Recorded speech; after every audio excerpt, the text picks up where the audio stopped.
Bueno, buen día para todos. Estamos haciendo esta nota como para contarles un poco la experiencia que me ha tocado vivir en este viaje que realizamos por Francia y Alemania. Esto surge de una invitación que hace ACA a unas 20 cooperativas por año aproximadamente. Es un viaje de capacitación y de conocimiento de sistemas productivos en otros países. Este año fue designada la cooperativa Alfa y bueno, el consejo decidió que fuera yo el que representara a la cooperativa en este viaje de capacitación. Así que he vivido una experiencia hermosa. Hemos recorrido la parte productiva de Francia y de Alemania, conociendo distintas realidades, viendo parte del sistema cooperativo en Francia y parte de la actividad privada. Hemos conocido también el puerto de una ciudad que se llama Rouen, por donde sale mucha producción agrícola. El sistema cooperativo en Francia es muy fuerte. Son cooperativas muy grandes con muchas unidades de negocio distintas. No solamente hacen lo que es agricultura, sino que también han desarrollado el tema tambos, el tema porcinos, alimentos balanceados. Son como estructuras con muchas unidades de negocios. Bueno, por ahí lo que uno ve que todo eso se puede desarrollar porque hay una política previsible a largo plazo, ¿no es cierto? Y financiación barata, que es lo que les permite ir avanzando en todo este tipo de proyectos. También hicimos un poco de turismo. Tuvimos la oportunidad de conocer París, de conocer la zona de la producción de champán. Así que hemos ido mechando un poco de turismo con un poco de conocimiento agropecuario. Los franceses están apuntando todos los cañones a producir muchas toneladas por hectárea de lo que sea. Tienen muy buenas zonas trigueras, hacen remolacha, hacen papa, hacen en zonas un tanto marginales. Hemos visto hasta sembrados de espárrago. Lo que sí llama mucho la atención en Francia es que prácticamente no se hace siembra directa. No vimos ningún lote en siembra directa, sí algún lote con labranza, con mínima labranza, pero siembra directa prácticamente no existe. Se ve mucho el arado de rejas todavía, cosa que a nosotros nos llamaba poderosamente la atención, y esto es porque los suelos no son del todo buenos y necesitan por ahí darlos vuelta por una cuestión de que el suelo se oree porque están demasiado húmedos, entonces por eso lo dan vuelta, y también por una cuestión de combatir malezas, porque tienen muchos productos específicos, sobre todo para maleza ancha, que los tienen prohibidos, entonces necesitan mover la tierra. Si bien tienen algunos productos prohibidos para combatir cierto tipo de malezas, le consultábamos a un productor al que visitamos en el campo qué restricciones tenía para fumigar, dado que acá en Argentina se está hablando mucho de la cantidad de metros que hay que dejar desde las superficies pobladas hasta el campo, ¿no es cierto? Y se está escuchando que en algunos casos hay que dejar 100 metros, en Santa Fe y Córdoba ya están hablando de que para fumigar con avión hay que dejar 2000 metros. Este productor en Francia, cuando le hicimos la pregunta, no entendía por qué se lo preguntábamos. Entonces le comentamos que en la Argentina se estaba poniendo medio de moda, impulsado por asociaciones ambientalistas, el hecho de tener que dejar mucha distancia entre los poblados y el campo, y él nos decía que ellos no tenían ningún tipo de restricción. Dice, nosotros pasamos fumigando hasta el lado de la casa. Y después nos dijo, bueno, hay una reglamentación, dice que tendríamos que dejar 7 metros entre una casa y donde pase el fumigador. Pero bueno, de hecho no se cumplía porque decía que pasaban fumigando hasta el lado de la casa. También decía que son conscientes de que no pueden molestar a los vecinos. Ahí en Francia se utiliza mucho que gente de las ciudades se va a vivir ni siquiera son pueblos, son 8 o 10 casas que se arman cerca de las autopistas y ahí se va a vivir la gente de la ciudad porque les gusta. Entonces este hombre explicaba que para no molestar a esa gente, cuando él tenía que fumigar salía a las 4:30 de la mañana, cosa de a las 7, 7:30 estar listo, y que esta gente ni siquiera viera el fumigador para que no tuviera reclamo, ¿no es cierto? O sea, hay un respeto mutuo del productor hacia la gente que vive ahí, pero él también decía que la gente que se va a vivir a esos lugares tiene mucho respeto por el productor agropecuario porque saben que el productor tiene que seguir produciendo para que el país siga marchando. Este productor producía una media de entre 10.000 y 10.500 kilos de trigo por hectárea, pero bueno, esta cosecha había cosechado 9.000 kilos por hectárea, así que no había sido una buena cosecha, lo que para nosotros sería algo fantástico, ¿no es cierto? Pero bueno, cuando le preguntamos por el costo de producir esos 9.000 kilos por hectárea que había hecho, él decía que el costo era 7.000 kilos por hectárea a 200 euros la tonelada. Él había cosechado 9.000 kilos por hectárea, pero el trigo estaba en el día que nosotros estuvimos en el campo en 155 euros la tonelada, así que con 9.000 kilos no le cerraba el número de la producción y bueno, a la conclusión que uno llega que lo que les queda en el bolsillo de ganancia es el subsidio que les da el gobierno, ¿no es cierto? No pudimos saber bien cuánto era el subsidio que les daba el gobierno, pero quedaba claro que lo que les quedaba de ganancia era el subsidio. Y habíamos estado uno o 2 días antes como si fuese en la Secretaría de Agricultura de Francia y nos habían dicho que el Estado estaba tratando, o que el Estado quería en 5 años sacar todos los subsidios que había al agro. Cuando se lo comentamos a este productor dice, sí, nosotros también sabemos que el Estado está pensando en eso, pero no puede. Dice, porque si nosotros no tenemos el subsidio no podemos seguir produciendo de la manera que estamos produciendo y estos 10.000 kilos por hectárea que estamos produciendo le da trabajo a toda la cadena agrícola, le da trabajo a los camioneros, le da trabajo a las cooperativas, le da trabajo a los puertos, le da trabajo a las barcazas, funciona toda la cadena en base a producir mucho por hectárea. Así que él estaba convencido de que los subsidios no se iban a poder sacar porque el sistema productivo se iba a resentir demasiado. Un poco distinto a lo que pasa acá. Bueno, después pasamos también por Alemania, donde vimos 2 sistemas de cooperativas totalmente distintos. En Alemania, lo que sería la Alemania capitalista, el sistema cooperativo está muy desarrollado con mega cooperativas. Lo que era la Alemania comunista, el sistema cooperativo está desarrollado también, pero son cooperativas mucho más pequeñas, porque los campos eran mucho más pequeños y siguen siendo pequeños hoy todavía, con cooperativas más chicas, con administraciones distintas por ahí. En una cooperativa donde estuvimos, por ejemplo, no tenía consejo de administración, se nombraba un administrador por año, que era uno de los dueños uno de los socios de la cooperativa. Y bueno, si ese administraba bien, se lo seguía reeligiendo, tal es así que con el que estuvimos nosotros hacía 7 u 8 años que era administrador de la cooperativa.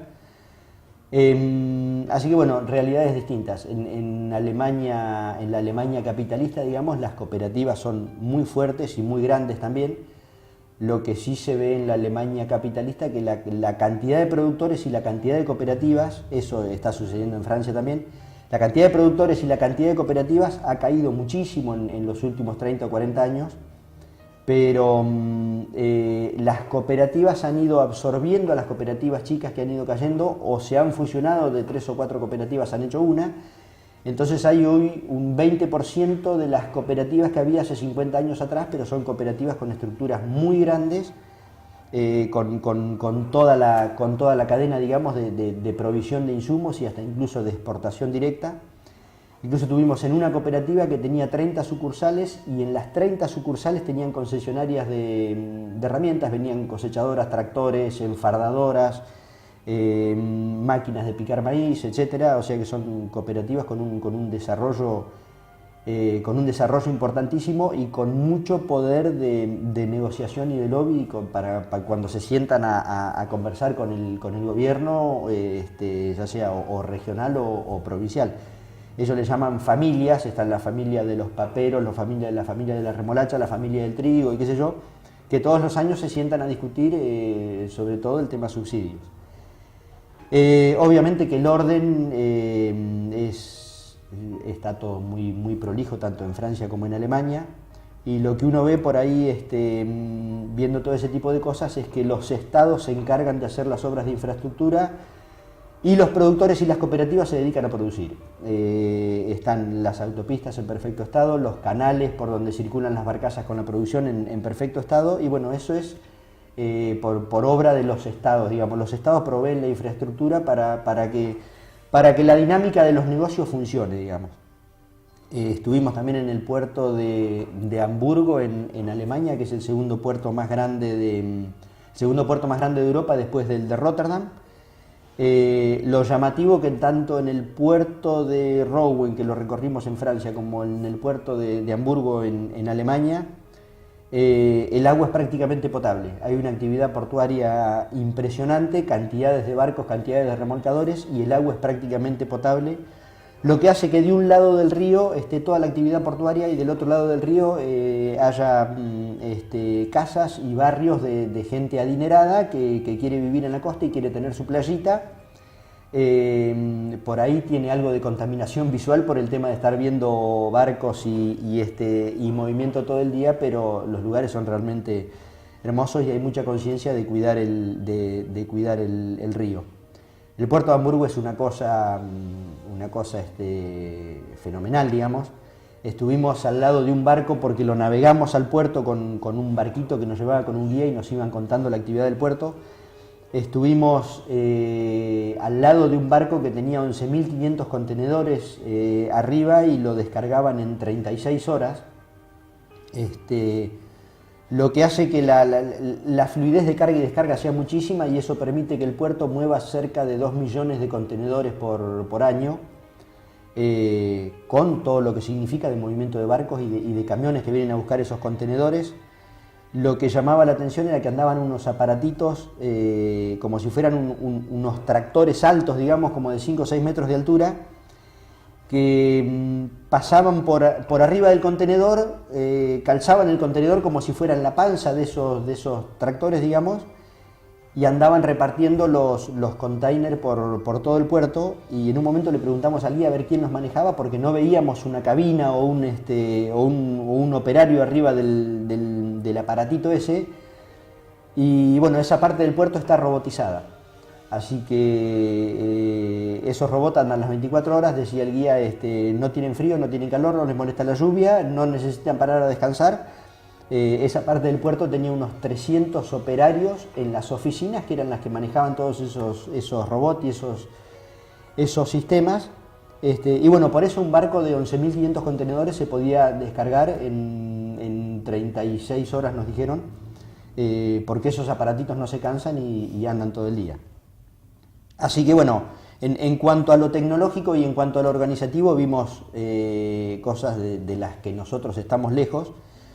Por ahí el viaje genera sensaciones encontradas, digamos, porque uno ve a los productores de allá produciendo con muchísima comodidad, con muchísima tecnología, por ahí sobredimensionados en herramientas, por un tema de la facilidad que tienen para comprarlas, porque tienen financiación muy barata para adquirir todo lo que es herramientas. Y uno dice, bueno, nosotros acá con las herramientas que tienen ellos estaríamos 3 o 4 veces más. Creo que nosotros produciendo somos incluso, el productor agropecuario es mucho más eficiente que un productor de allá produciendo. El tema es que acá no tenemos reglas de juego claras, y eso hace que la imprevisibilidad política haga que o vayan desapareciendo productores o haya productores cada vez más grandes en desmedro de productores chicos que van desapareciendo. Y una cosa llamativa y que a uno le da mucha bronca es el tema de la carne. Tuvimos una charla en la embajada argentina en Francia, donde nos atendió un veterinario que es el señor Funes, que es el encargado agrícola para toda la Unión Europea, y bueno, él nos comentaba que todavía en Europa se pelean por conseguir carne argentina, y en un restaurante en París, en 2 restaurantes de París vimos que en la carta del restaurante la carne argentina vale casi el doble que cualquier otra carne del mundo. Cuando preguntamos por la carne uruguaya o brasileña que está entrando ya en Europa por mercados que hemos perdido nosotros, nos dicen que no tiene todavía nada que ver la calidad de la carne argentina con las otras carnes que están entrando, y que cuando llega un container con carne argentina se matan por comprarlo. y teniendo la posibilidad de ni siquiera tener que salir a ganar un mercado porque ellos están desesperados por comprar nuestra carne. Nosotros tenemos las exportaciones cerradas, lo que hace que te genere una sensación de impotencia y medio de rabia, porque las posibilidades son infinitas y acá en este país podríamos tener el doble o el triple de vacas que las que estamos teniendo, porque el mercado está y el mundo está dispuesto a comprarnos nuestra carne. En Alemania el 80% de los criaderos de cerdo, que no son por ahí mega empresas, son 2 o 3 productores agropecuarios que se unen y ponen un criadero de cerdos. El 80% de los criaderos de cerdo en Alemania tienen biodigestores, que son como silos redondos, digamos, donde va a parar el orín y las heces de los cerdos, que eso mezclado con maíz picado produce gas. Con ese gas calefaccionan todo el sistema de donde están las madres y donde están los cerdos engordando. Con el gas que sobra funciona un motor a gas, como si fuera un motor de los a gas que tenemos acá en Argentina, ¿no es cierto? Ese motor mueve un generador que produce energía eléctrica, y la energía eléctrica sobrante de todo ese sistema va a parar a la red nacional de la energía eléctrica, por la cual ya hay una tarifa que el Estado le paga por lo que uno provee de energía a la red. Así que se aprovecha absolutamente todo. También nos llamaba la atención, estuvimos en un parque eólico, donde se está poniendo muy de moda, o es lo último que se está desarrollando en Europa, todo este sistema de parques eólicos. Pero en una parte de Alemania había muchos paneles solares en los campos. Entonces le preguntamos al guía nuestro, que era ingeniero agrónomo y que tiene bastante claro lo de producción en Europa, y él decía que hace unos 20 años atrás en Alemania se había fomentado mucho la colocación de paneles solares en campos de baja productividad. O sea, en campos malos se fomentaba el colocar paneles solares. No me acuerdo bien en detalle el número, pero al productor agropecuario le pagaban algo así como 1.500 euros por hectárea para poner los paneles solares, y después parte de la energía que producía también el Estado se la pagaba. Entonces el dueño del campo se embolsaba entre 4 y 5.000 euros por hectárea por año, digamos, donde tenía paneles solares. A los 6 o 7 años de haber implementado este sistema, cae el precio de los commodities, y entonces hay productores que en campos productivos empiezan a colocar paneles solares también, y el Estado se da cuenta que eso no le conviene, que campos productivos se ocupen con paneles solares. Entonces bajan el subsidio que se le daba al productor, lo bajan de 1.500 euros por año a 150 euros por año. Pero el productor que había firmado el contrato con el Estado en su momento, digamos, cuando el Estado había fomentado el colocar los paneles solares, a esa persona se le respeta de por vida el contrato que firmó por los 1.500 euros. Sí se bajó el subsidio para que no se colocaran paneles solares en campo productivo, porque el campo productivo tenía que producir a pesar de la baja del precio de los commodities. Bueno, eso hace que por ahí la previsibilidad de los negocios sea mucho más clara y sea mucho más fácil y mucho más transparente hacer el negocio, porque vos sabés que pones algo y se te van a respetar las reglas del juego a lo largo del tiempo, ¿no? Un poco como para comparar lo que nosotros no hacemos. La Asociación de Cooperativas Argentinas tiene un criadero de cerdos en San Luis, con todo es un criadero de cerdos de última generación, con 3.000 madres ya en producción, un criadero de cerdos totalmente autosustentable, con todo este tipo de biodigestores para aprovechar las heces y la orín de los cerdos.